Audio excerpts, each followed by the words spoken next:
Bakit? Paano niya ginawa? Siya lang nag-check ng notebook niya. Nasiya dito eh. Ah, madaya nga tawag nun. Ayan na guys. Kain na tayo guys. Ang ating kalabasa na mayroong maliliit na tipon. Ayan. Siya lang nag-check ng mag-isa? Ako nga, diyan pinapapayat sa kaiba pa.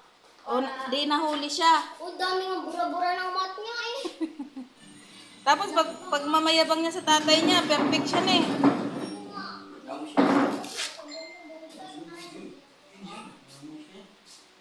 O, kain na tayo. Sandok na kayo. Huwag natin, usap natin doon. Kaya nga, nakita ko. Huwag natin.